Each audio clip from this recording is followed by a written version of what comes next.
வணக்கம் நண்பா நண்பிகளே. இந்த விஷயங்கள் உங்கள் கனவுல வருது அப்படின்றப்போ திடீர்னு உங்களுக்கு உடல் சம்மந்தப்பட்ட நோய்கள்லாம் வருமாங்க.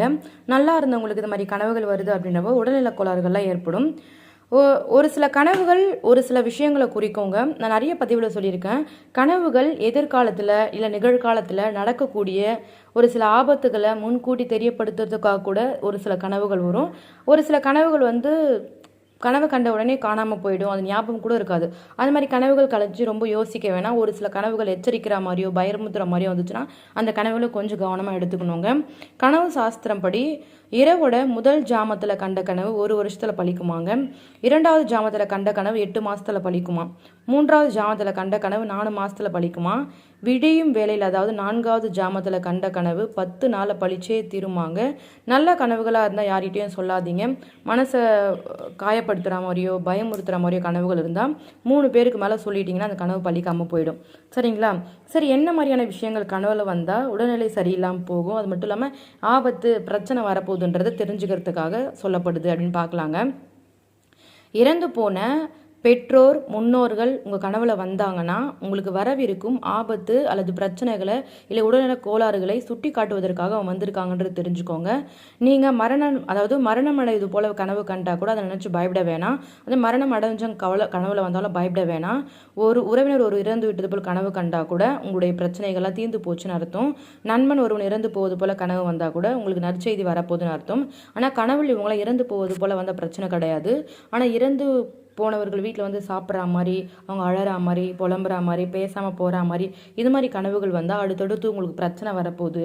பண பிரச்சனையாக இருக்கலாம், உடல் சார்ந்த பிரச்சனையாக இருக்கலாம். கொஞ்சம் எச்சரிக்கையாக இருக்கணும். 2வது, குழந்தைகள் இறப்பது போல கனவு வந்துச்சுன்னா அந்த வீட்டுக்கு மிகப்பெரிய ஒரு பேராபத்து ஒன்று வரப்போகுதுன்னு தெரிஞ்சுக்கோங்க. அதே மாதிரி தன்னுடைய மனைவி இறந்து விட்டது போல ஒரு கனவு வந்துச்சுன்னா இரட்டை குழந்தைகள் பிறக்க வாய்ப்பு இருக்காங்க. இறந்து போன மனைவி மேலுலகத்தில் மகிழ்ச்சியாக வாழற மாதிரி ஒரு கனவு வந்துன்னா அந்த கனவிற்கு ஒரு நிம்மதியான வாழ்க்கை அமையும் சாஸ்திரத்தில் சொல்லப்பட்டிருக்கு. இதுவே இந்த குழந்தை இறப்புன்றது ஒரு எச்சரிக்கையான ஒரு அறிகுறியாக எடுத்துக்கலாம். அது உடல்நல கோளாறுகள் ஏற்படுவதற்கான ஒரு அறிகுறியாகவும் எடுத்துக்கலாங்க. சண்டை, அதாவது கனவுல சண்டை சச்சரவுகளை சிக்கி கொண்டு தவிப்பது போல ஒரு கனவு வந்துச்சுன்னா வாழ்க்கையில் அமைதியாக எல்லோருடனும் சுமூக உறவு கொண்டுதான் நீங்கள் இருக்கணும். சண்டை நடைபெறும் இடத்துல பிறர் அடிக்கிற மாதிரியோ நீங்கள் அடிக்கிற இடத்துல தடுக்கிற மாதிரியோ விரோதிகள்லாம் இருக்கிற மாதிரியோ உங்களுக்கு கனவு வந்துச்சுன்னா எதிர்காலத்தில் நீங்கள் எந்த ஒரு அடி எடுத்து வச்சாலும் ரொம்ப பயமாக பார்த்து பத்திரமா எடுத்து வைக்கணும் அப்படின்னு சொல்லப்படுதுங்க. அதே நேரத்தில் கத்தியெல்லாம் ஆயுதங்களால் அடிபட்டு காயமடைந்த மாதிரி ஒரு கனவு வந்துச்சு அப்படின்றப்போ இந்த கனவு நல்லது கிடையாது. தீராத பழிகள்லாம் உங்கள் மேலே சேரும். கொஞ்சம் எச்சரிக்கையாக இருக்கணும். கோவிலை கனவில் கண்டா ரொம்ப நல்லதுங்க. செய்யும் வியாபாரம் முன்னேறும். புனித யாத்திரைக்கு செல்கிற மாதிரி ஒரு கனவு வந்துச்சுன்றப்போ, கோவிலுக்குள்ள நுழையிற மாதிரி ஒரு கனவு வந்துச்சு அப்படின்றப்போ, கோவில் பணிகளில் ஈடுபடுற மாதிரி ஒரு கனவு வந்துச்சுன்னா இதெல்லாம் நல்ல கனவுகள். இது தெய்வமே நம்ம கனவுகள் வந்ததுக்கு ஒரு சமங்க. ஆனால் அந்த கோவிலில் இடிக்கிற மாதிரி, கோவில் இடிஞ்சு உழற மாதிரி, இது மாதிரி கனவுகள் வந்தது அப்படின்றப்போ உங்கள் வாழ்க்கையில் தோல்வியும் பொருள் நஷ்டமும் உடல்நல கோளாறுகளும் ஏற்பட போகுதுன்னு ஒரு அறிகுறியாக தெய்வம் முன்கூட்டியே தெரியப்படுத்துது. அதே மாதிரி அரசியல்வாதிகளாக கனவுல வருவாங்க. அரசியல்வாதிகள் பதவியில் உள்ளவர்களாக அறிமுகம் ஏற்படுத்துவதும் போது ஒரு கனவு வராவோ, இல்லை ஒரு மீட்டிங்கில் கலந்துக்கிற மாதிரியோ, அரசியல்வாதிகள் பேசுறது நீங்கள் கவனிக்கிற மாதிரியோ, இது மாதிரி ஒரு கனவு கண்டிங்கன்னா உங்களுக்கு அடுத்தடுத்து பன்மடங்கு பிரச்சனைகள் வரப்போகுது அப்படின்றதுக்கான ஒரு அறிகுறி. தேவலோக பெண்களை ஆண்கள் கனவில் கண்டால் எதிர்பாராத நன்மைகள் ஏற்படுமாங்க. மனமான மங்கையர் இந்த கனவு கண்டா பொருள் வரவு ஏற்படுமாம். தன்னை விட வயதில் மூத்தவங்களை இல்லை மகான்களை கனவில் கண்டா அவங்க கிட்ட ஆசீர்வாதம் வாங்குற மாதிரி இருந்தால் இது நல்ல கனவுகள். அவங்க சவிக்கிற மாதிரியோ, அவங்க கோவமாக போகிற மாதிரியோ, அவங்க திட்டுற மாதிரியோ கனவுகள் வந்தால் உடல் சார்ந்த பிரச்சனைகள் ஏற்படும். நிறைய பொருளாதார பிரச்சனைகளும் உங்களுக்கு ஏற்படுங்க.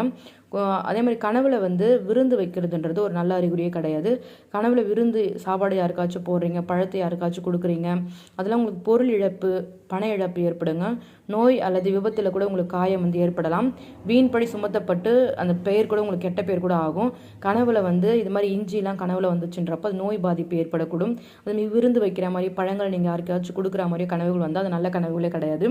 விருந்து படையல் போட்டு தனியாக நீங்கள் சாப்பிட்ற மாதிரி கனவு வந்துச்சுன்னா உங்களுக்கு பிரிவு ஏற்பட போகுதுன்னு அர்த்தங்க. தொழிலில் நஷ்டம் ஏற்படும். குடும்பத்தில் சச்சரவுகள்லாம் அதிகமாகும். பலருடன் சேர்ந்து விருந்து சாப்பிடுவது போல கனவு வந்துன்னா உயர்வு தான். திருமணம் ஆகாதவர்கள் இந்த கனவை கண்டிங்கன்னா விரைவில் திருமணம் நடைபெறும். அதாவது விருந்து சாப்பிட்ற மாதிரி கும்பலாக உட்காந்து. திருமணம் ஆனவர்கள் இந்த கனவை கண்டிங்கன்னா குழந்தை பாக்கியம் உண்டாகுங்க. சரி, நம்ம உடம்புல எலும்பு இருக்கு இல்லைங்க, அந்த எலும்பு கனவுல வந்தால் என்ன பலன் பார்க்கலாங்களா? அதாவது எலும்பு கனவுல வந்தால் முன்னோர்கள் முன்னோர்கள் வந்து நமக்கு ஒரு சில விஷயங்களை சொல்ல வராங்கன்னு அர்த்தம். எலும்பு கனவுல வந்து ரொம்ப நல்ல ஒரு அறிகுறி தான். பற்கள் உடைந்து விழுறது மாதிரி ஒரு கனவு வந்தால் தான் உங்களுக்கு வந்து உடல் அளவில் குறைபாடுகள் ஏற்பட போது, பிரச்சனைகள் வரப்போகுது, ஹாஸ்பிட்டலுக்கு அடிக்கடி போக போகிறீங்கன்றதுக்கான அர்த்தம். வீடு சுவர் டக்குன்னு இழுந்து உடஞ்சி விழுற மாதிரி கனவுகள் வந்தாலும் நல்லது கிடையாதுங்க. தண்ணீர் கனவுல வந்தால் ரொம்ப நல்லது. ஆனால் தண்ணீர் வந்து ஆர்ப்பரித்து வரா மாதிரியோ, அப்படியே அந்த தண்ணிக்குள்ளே நீங்கள் மூழ்கி கையை மட்டுமே தூக்குற மாதிரியோ, ஃபுல்லாக மூழ்கிட்டா மாதிரியோ, இது மாதிரி கனவுகள் வந்து நல்லதே கிடையாது. அது பெருத்த நஷ்டத்தை, பெருத்த ஆபத்துக்களை வந்து உண்டு பண்ணும். அதே மாதிரி கிணத்துலேருந்து தண்ணி எடுக்கிற மாதிரியோ இந்த மாதிரிலாம் வந்துச்சுன்னா நல்லது. தண்ணி கீழே விழற மாதிரி ஒரு கனவு வந்துச்சுன்றப்போ பொருள் நஷ்டம்லாம் ஏற்படுங்க. இப்போது திருமணம் நடைபெற மாதிரி ஒரு கனவு வந்துச்சுன்னா என்னன்னு பார்க்கலாங்களா? நிச்சயதாம்பலம் வைபவத்தை காண்பது நல்லது. நிச்சயதாம்பலம் மாற்றுற மாதிரி ஒரு கனவு வர்றது ரொம்ப நல்லதுங்க. திருமணம் ஆகாதவர்கள் நிச்சயதார்த்தம் ஆகிற மாதிரி ஒரு கனவு வந்துச்சுன்னா விரைவில் திருமணம் நடைபெறும். கைவளையல் அணிவது போல், அதாவது இப்போது ஒரு சில பிரச்சனை நீங்கள் சிக்கி தவிச்சிட்ருக்கீங்க, அந்த டைமில் இந்த மாதிரி திருமணம் ஆகிற மாதிரி ஒரு கனவு வந்துச்சுன்னா அது நல்ல அறிகுறி கிடையாது. சரிங்களா? வலையில் உடஞ்சி விழற மாதிரி டக்குன்னு ஒரு நல்ல இடத்துல ஒரு விளக்கேற்றி வச்சுருக்கீங்க, நல்ல விஷயத்துக்கு அந்த விளக்கு அணையிற மாதிரி கனவுகள் வந்துச்சுன்னா அதுவும் மிக ஆபத்தான கனவுகளை எடுத்துக்கோங்க. சீப்பு வந்து கனவுல கண்டிங்க அப்படின்றப்ப சிக்கல்கள் ஏற்பட போதுன்னு அர்த்தம். சீப்பை தலை வாடுற மாதிரி கனவு கண்டிங்கன்னா அதுவும் ஒரு நோயாளி ஒருவர் வந்து தலை சீவுற மாதிரி ஒரு கனவுலாம் வந்துச்சுன்றப்போ அது மிகப்பெரிய உடல் அளவில் கொஞ்சம் பாதிப்பு இன்னும் அதிகமாக ஏற்பட போதுன்னு அர்த்தம். கனவுல வந்து நண்டு இருக்கு இல்லைங்களா, அந்த நண்டு கனவுல கண்டா நீங்கள் போகிற விஷயங்கள்லாம் இடையூறு ஏற்பட போகுது அப்படின்றதுக்கான அர்த்தம். கடவுளில் மாலுமிகள் செல்வாங்க இல்லையா, அவங்கள கனவுல கண்டா பேராபத்து வரப்போகுது அப்படின்னு அர்த்தம்.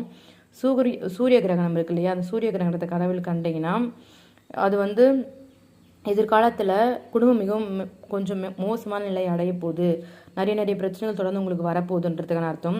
சரி, இது மாதிரி கனவுகள் வந்தவொடனே கொஞ்சம் ஒரு பதட்டமாயிடும். இப்போ இந்த பதிவை கேட்டவொன்னே நீங்கள் கொஞ்சம் பதட்டமாயிருப்பீங்க. என்னங்க இது மாதிரி கனவு வந்துச்சு, இது மாதிரி சொல்லி நெகட்டிவாக பேசிட்டீங்க, எனக்கு ரொம்ப மனசு கஷ்டமாக இருக்குது, அப்போ இனிமேல் எனக்கு கெட்டது நடக்குமா, எனக்கு ரொம்ப பயமாக இருக்குன்னு நீங்கள் நினைக்கலாம்.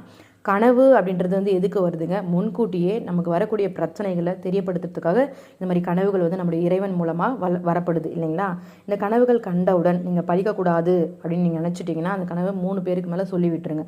சொல்லிவிட்டு பக்கத்தில் இருக்க ஏதாச்சும் ஒரு கோவிலுக்கு போயிட்டு நீங்கள் ஒரு சின்ன அர்ச்சனை பண்ணி அங்கேருந்து ஒரு எலுமிச்சப்பழம் வாங்கிட்டு வந்து பூஜை அறையில் வச்சுக்கோங்க. இல்லை குலதெய்வ கோயிலுக்கு போயிட்டு ஒரு பின்னி மண்ணை கொண்டு வந்து உங்களுடைய பைக்லேயோ உங்கள் நிலைவாசலையோ கட்டி வச்சுக்கோங்க. எந்த பேராபத்து விபத்து உங்களுக்கு நெருங்காது. கொஞ்சம் முன்னெச்சரிக்கையாக இருங்க. இந்த மாதிரி கனவுகள் வந்தனா பேசுகிற இடத்துல பார்த்து பேசுங்க. ஏதாச்சும் ஒரு பொருள் வாங்குறீங்கன்றப்போ ரொம்ப கவனமாக இருங்க. ஒரு சுபகாரி நிகழ்ச்சிகள் பண்ண போகிறீங்கன்னா பார்த்து பத்திரமா இருங்க. கொஞ்சம் கவனமாக இருக்கிறது ரொம்ப நல்லது தான் இல்லைங்களா? பயந்து இருக்க வேணால் கவனமாக இருந்தால் போதும். சரிங்களா? குலதெய்வத்தை மனசார நினச்சிக்கிட்டு நான் இந்த மாதிரி ஒரு விஷயத்துக்கு போகிறேன், நீங்கள் என் கூடயே வாங்க, என் கூடயே இருங்க, இந்த மாதிரி கனவு வந்துடுச்சு, எந்த ஒரு கெட்டதும் நடக்கவே கூடாதுன்னு மனசார வேண்டிக்கிட்டு சின்னதாக அவங்க மந்திரத்தை அவங்களுடைய பேர் அடிக்கடி சொல்லிட்டே இருந்தீங்கன்னா எப்பேற்பட்ட பிரச்சனையும் உங்களை விட்டு விலகி போய்டும். உங்களுக்கு எந்த ஒரு கெட்டதும் நடக்காதுங்க. இல்லை இந்த மாதிரி கனவுகள் அடிக்கடி வந்து ரொம்ப தொந்தரப்படுதுன்றப்போ உங்களுடைய ஜாதகம் இருக்குது, உங்களுடைய பிறந்த தேதி இருக்குது, உங்கள் பெயரெல்லாம் வச்சு நேரம் நல்லா இருக்கான்னு கொஞ்சம் பார்த்துக்கிங்கன்னா அங்கே ஒரு சில விஷயங்கள் சொல்லுவாங்க, ஒரு சில பரிகாரங்கள் எளிமையான முறையில் சொல்லுவாங்க. அதை செஞ்சுட்டிங்கன்னா இன்னும் எந்த ஒரு பிரச்சனையும் இல்லாமல் போயிடும். கனவுகள் அப்படின்றது வந்து ஒரு சில பேருக்கு கனவுகள் பழிக்காமே கூட போகலாம். ஆனால் நம்மளுக்கு மனசு ஒரு மாதிரி ரணமாக இருக்கும் ஒரு சில கனவுகள் வந்தால். ஸோ அது மாதிரி வந்துட்டுருக்கப்போ எந்த ஒரு விஷயத்தையும் செய்யறதுக்கு முன்னாடி நம்மளுக்கு அந்த மாதிரி கனவு வந்துச்சு, செய்யலாமா வேணாவெல்லாம் யோசிக்க வேணாம். நல்லா யோசிச்சு நிதானமாக செய்யலாம், எந்த ஒரு தவறும் ஏற்படாது. வணக்கம் நண்பா நண்பிகளே.